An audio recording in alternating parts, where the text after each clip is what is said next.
નમસ્કાર વિદ્યાર્થી મિત્રો, હું પ્રજાપતિ નરેશ ફરી એકવાર આપનું યુટ્યુબ ચેનલમાં હાર્દિક સ્વાગત કરું છું. વિદ્યાર્થી મિત્રો, ધોરણ 9 વિષય ગુજરાતીની અંદર પ્રકરણ 12 સખી માર્કંડી એનો આપણે અગાઉ વિડીયો જોઈ ગયા હતા. બરાબર, એમાં કવિ પરિચય, અનુક્રમણિકા, સાહિત્ય પરિચય અને એની વિષય વસ્તુ જે હતી એના વિશેની આપણે ચર્ચા કરી ચૂક્યા છીએ. બરાબર, અને હવે આપણે આ જે સખી માર્કંડી જે છે પ્રકરણ 12, બરાબર, તો એના લેખક છે કાકા સાહેબ કાલેલકર. બરાબર, પછી સાહિત્ય પ્રકાર જે છે એ પ્રવાસ નિબંધ છે. અને સંદર્ભ પુસ્તકની વાત કરીએ તો લોકમાતાની અંદરથી આ એક પ્રકરણ લેવામાં આવેલ છે. હવે જઈએ અહીંયા એના પ્રકરણની ચર્ચા વિશે.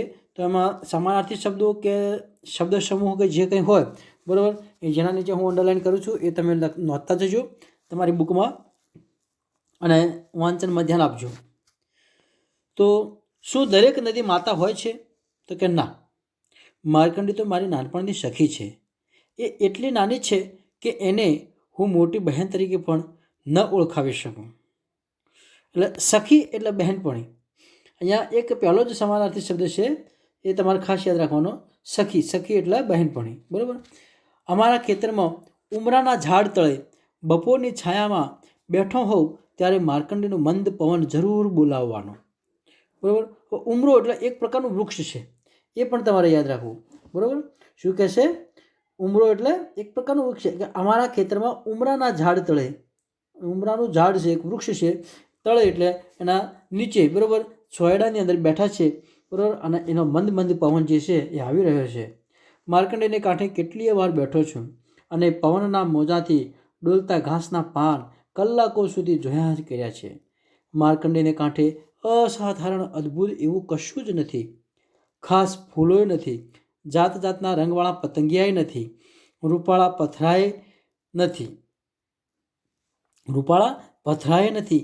પોતાના કલકુજિતથી ચિત્તને સ્વસ્થ, કલકુજિત એટલે કલરવ, અહીંયા કલકુજિત એટલે કલરવ, કલકુ અને જીત, બરાબર, એટલે એના કલરવથી ચિત્તને અસ્વસ્થ કરે એવા નાના મોટા પ્રપાત ક્યાંથી હોય? પ્રપાત એટલે ધોધ, પ્રપાત એટલે ઝરણા કે ધોધ જે કહીએ છીએ તે ત્યાં છે ફક્ત પ્રેમાળ શાંતિ. પ્રેમળ એટલે એકદમ પ્રેમાળ, પ્રેમળ મતલબ પ્રેમાળ શાંતિ. ભરવાડો કહે છે કે માર્કંડી વૈજનાથના ડુંગરમાંથી આવે છે. મને એનું મૂળ શોધવાની કદી ઈચ્છા થઈ નથી. અમારા તાલુકાનો નકશો હાથમાં આવે તો એમાં માર્કંડીની લીટી હું ન શોધું. કેમ કે તેમ કરતાં એ સખી મટી અને નદી બની જાય. મને તો એના પાણીમાં પગ બોળીને બેસવાનું જ ગમે છે. પગ મૂક્યો કે તરત જ ખળખળ એવો અવાજ શરૂ થાય. નાનપણમાં અમે કેટલીય વાતો કરતા. એકબીજાનો સહવાસ જ અમારા આનંદને માટે બસ હતો. સહવાસ એટલે કે સાથ કે સંગાથ એવું કહી શકાય વિદ્યાર્થી મિત્રો. અને એ પણ શબ્દ તમારે અહીંયા યાદ રાખવાનો છે. સહવાસ એટલે એકબીજાનો સાથ, બરાબર, અથવા સંગાથ જે કહીએ છીએ તે, કે અમારા આનંદને માટે બસ હતો. માર્કંડી શું બોલે છે તે સમજવાની હું દરકાર ન કરું અને હું જે બોલું એનો અર્થ કરવા માર્કંડી ન થોપે. માર્કંડી શું બોલે છે તે સમજવાની હું દરકાર ન કરું અને હું જે બોલું એનો અર્થ કરવા માર્કંડી પણ ન થોપે. અમે એકબીજાને ઉદ્દેશીને બોલીએ છીએ એટલું જ બંનેને બસ હતું. ભાઈ બહેન ઘણે વર્ષે મળે એટલે એકબીજાને 1000 સવાલ પૂછે, પણ એ સવાલો પાછળ જિજ્ઞાસા નથી હોતી. એ તો પ્રેમ વ્યક્ત કરવાનો એક પ્રકાર હોય છે. સવાલ છો પૂછ્યો અને જવાબ શું મળ્યો તે તરફ ધ્યાન રાખવા જેટલી સ્વસ્થ વૃત્તિ પ્રેમ મિલન વખતે ક્યાં રહે? માર્કંડીને કાંઠે હું ગાતો ફરું અને માર્કંડી સાંભળતી જાય. 16મે વર્ષે પોતાને લઈ જવા આવેલ યમરાજને શિવભક્તિને જોરે પાછા ઠેલનાર માર્કંડેય ઋષિનું આખ્યાન ગાતા મને કેટલો આનંદ થતો. એટલે અહીંયા કહ્યું છે માર્કંડેય ઋષિ જે છે એ, અહીંયા માર્કંડી નદી જે હતી એના કાંઠા પર બેસી અને માર્કંડેય જે ઋષિ જે છે એને કહે કે ભાઈ માર્કંડેય જે હતા એ મુકુંડ ઋષિના પુત્ર હતા. એટલે એની કથા વસ્તુ આપણે અહીંયા જોવાની છે. તો મુકુંડ ઋષિને સંતાન ન હતું. એમણે તપશ્ચર્યા કરી મહાદેવને પ્રસન્ન કર્યા અને મહાદેવે વરદાનમાં વિકલ્પ મૂક્યો. વિકલ્પ મતલબ પસંદગી મૂકી, એમ કે બંનેની અંદરથી કઈ વસ્તુ તમને વધારે યોગ્ય લાગશે એ રીતના વિકલ્પ મૂક્યો છે. તો શું કહેશે, જુઓ કયો વિકલ્પ મૂક્યો છે કે કાં 16 વર્ષ જીવનાર સદગુણી બાળક, કાં 100 વર્ષ જીવનાર મૂઢ બાળક, તમે પસંદ કરો. શિવજીએ વરદાનની અંદર આવો એમને ઓપ્શન આપ્યો, વિકલ્પ આપ્યો કે કાં તો 16 વર્ષ જીવનાર સદગુણી બાળક થશે, 16 વર્ષ જીવનાર સદગુણી બાળક માગો, યા તો પછી 100 વર્ષ જીવનાર મૂઢ બાળક. મૂઢ એટલે મૂર્ખ, અહીંયા એક શબ્દ છે મૂઢ, તો એ શબ્દ તમે યાદ રાખવાનો છે. મૂઢ એટલે મૂર્ખ બાળક માગો કે જે 100 વર્ષ જીવશે.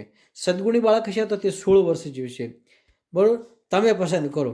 હવે શું કહે છે, જુઓ કે હવે બેમાંથી કયું વર પસંદ કરવું. વર મતલબ કે અહીંયા વરદાન, બંનેની અંદરથી કયું વરદાન પસંદ કરવું. વર એટલે વરદાન, એ પણ તમારે અહીંયા શબ્દ નોંધી રાખવાનો, વર એટલે વરદાન. બરાબર. ઋષિએ ધર્મપત્નીને પૂછ્યું, સદગુણી બાળક ફક્ત 16 જ વર્ષ ભલે જીવે, બરાબર, એ જ કુલોદ્ધારક થશે. કુલોદ્ધારક એટલે કે કુળનો ઉદ્ધાર કરનાર. કુલોદ્ધારક એટલે કુળનો ઉદ્ધાર કરનાર. આ શબ્દ સમૂહ માટે એક શબ્દ પૂછાઈ શકે છે વિદ્યાર્થી મિત્રો. એમ ઘણી બંને જણાએ એમ જ માગી લીધું.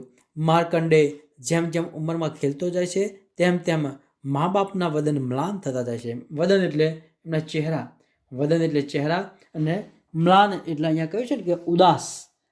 મ્લાન મતલબ ઉદાસ, તો એમના ચહેરા જે છે એ અહીંયા ઉદાસ થતા જાય છે, નારાજ થતા જાય. આખરે 16 વર્ષ પૂરા થયા.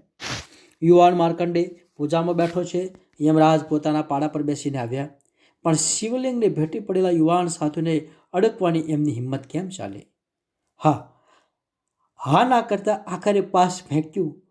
ત્યાં લિંગમાંથી ત્રિશૂળધારી શિવજી પ્રગટ થયા. ત્રિશૂળ ધારણ કરનાર એટલે શિવજી પ્રગટ થયા, અને દૃષ્ટતા માટે યમરાજને સાંભળવું પડ્યું. દૃષ્ટતા માટે યમરાજને સાંભળવું પડ્યું. તો અહીંયા વાત કરી છે કે દૃષ્ટતા એટલે નફટાઈ. દૃષ્ટતા મતલબ નફટાઈ કહી શકાય, કે અથવા તો જે એમણે જે હિંમત કરી હતી ને, એમણે જે હિંમત કરી હતી યમરાજે, એ હિંમત બદલ થઈને એમને કદાચ કે સાંભળવું પડ્યું હતું. પછી ત્યાં મૃત્યુંજય મહાદેવના દર્શન થયા, અને પછી માર્કંડેયને મૃત્યુની બીક ક્યાંથી રહે? એની આયુધારા હજી વહે છે. એટલે એ આયુધારા જે છે એ જ આ માર્કંડી નદી જે છે એ જ.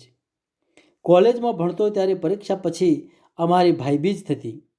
લણણીના દિવસો હોય, 2 દિવસ મારે ખેતરમાં જ ગાળવાના હોય, ત્યારે માર્કંડી મને ચક્કરિયા પણ આપતી અને અમૃત જેવું પાણી પણ પાતી. રાત્રે એ તાડથી ધ્રુજે છે કે શું એ જોવા હું જાઉં ત્યારે પોતાના અરીસામાં મને એ મૃગ નક્ષત્ર બતાવતી. મતલબ પોતાનું નક્ષત્ર એટલે અહીંયા કહ્યું કે જળ જે છે એકદમ સ્થિર છે રાત્રે, અને એ જળની અંદર એનો આકાશનું જે પ્રતિબિંબ દેખાય છે, અને એ પ્રતિબિંબની અંદર એક મૃગ નક્ષત્ર કહીને અહીંયા કહ્યું કે ભાઈ તારામંડળો જે છે એ મૃગ નક્ષત્ર જે છે એ તારામંડળ છે, અને એ તારામંડળ જે છે એ એમને ત્યાં અંદર દેખાય છે એવું કહેવામાં આવે છે. પછી અહીંયા કહ્યું છે એ પ્રમાણે કે આજે પણ જ્યારે જ્યારે અમારી ગામડે જાઉં છું ત્યારે માર્કંડીને મળ્યા વગર રહેતો નથી. હવે પહેલાંની પેઠે એ મારી સાથે ઘેલ કરતી નથી. જરાક સ્મિત કરી મૌન જ ધારણ કરે છે. એના સુકુમાર વદન પર પહેલાંનું લાવણ્ય નથી જોઈ શકતો, પણ એના સ્નેહની ગંભીરતા વધી છે. એના સ્નેહની ગંભીરતા વધી છે. તો વિદ્યાર્થી મિત્રો, અહીંયા તમે જોઈ શકો છો કે સખી માર્કંડી જે છે એમાં મૃકુંડ ઋષિનો પુત્ર જે છે માર્કંડેય, અને એ માર્કંડેયની જે આયુધારા જે છે એ આયુધારાના એક ભાગરૂપે અહીંયા માર્કંડેય નદી જે છે એ પૃથ્વી પર પ્રસ્થિત થઈ છે. બરાબર. હવે અહીંયા જે સંદર્ભ પુસ્તકની વાત કરી હતી મેં તમને, બરાબર, તો પાઠનો સંદર્ભ પુસ્તક અહીંયા લોકમાતા નહીં, પણ અહીંયા કહ્યું છે ને કે પ્રકૃતિનો આનંદ જે છે એની અંદરથી લેવામાં આવેલ છે. લોકમાતા જે છે એ ખોટું છે, કેન્સલ કરી નાખવાનું, અને એની જગ્યાએ પ્રકૃતિનો આનંદ એની અંદરથી આ પુસ્તક જે છે એ લેવામાં આવેલ છે. બીજી વસ્તુ કે અહીંયા તમારે શબ્દ સમજૂતી જે છે, સમાનાર્થી શબ્દો જે છે એ લખવાના છે, વિરુદ્ધાર્થી શબ્દો છે, રૂઢિપ્રયોગ જે છે એ પણ તમારે અહીંયા લખવાના રહેશે વિદ્યાર્થી મિત્રો. આયુધારા વહેવું એટલે જીવતા રહેવું એ, બરાબર, બાકી તો કોઈ અહીંયા રૂઢિપ્રયોગ જેવું છે નહીં. બરાબર. અને એના પછીની વાત કરીએ તો કે જે સ્વાધ્યાય જે છે તો એ સ્વાધ્યાય કાર્ય જે છે એ તમારે અહીંયા પૂરું કરવાના રહેશે. એટલે આ જે પ્રશ્નોત્તરી જે છે એ અને આના સિવાયની બીજી કોઈ પ્રશ્નોત્તરી હોય તો આ પણ પ્રશ્ન તમારા અહીંયા નોંધવાના રહેશે વિદ્યાર્થી મિત્રો. બરાબર, એટલે આટલા સુધી તમારે અહીંયા તમારો અભ્યાસક્રમ જે છે એ તમારે અહીંયા પૂરો કરવાનો. આપણે અહીંયા પ્રકરણ પૂરું કરીએ છીએ અને આના પછી હવે વ્યાકરણ વિભાગ જે છે એ શરૂ થાય છે. અને વ્યાકરણ વિભાગનો એકમ 3 જે છે એમાં આપણે રવાનુકારી, અંગસાધક પ્રત્યય અને સંધિ, બરાબર, આ 3 ટોપિક જે છે એની ચર્ચા આપણે હવે પછીના લેક્ચરની અંદર કરીશું. ત્યાં સુધી અહીંયા આ જે પ્રકરણ ચાલુ છે 12મું એને વ્યવસ્થિત તૈયાર કરી નાખો અને સ્વાધ્યાય લખી નાખજો. અને કહેવાય કે ભાઈ જ્યારે ત્યારે પણ વિડીયો કોલ આવે એટલે તમારો પાઠ્યપુસ્તકો જે છે ગુજરાતી હોય કે હિન્દી હોય કે સામાજિક વિજ્ઞાન હોય, બરાબર, તો એ તમારે લઈને જ બેસવાનું છે અને તમારે મને બતાવવાના રહેશે. જય હિન્દ.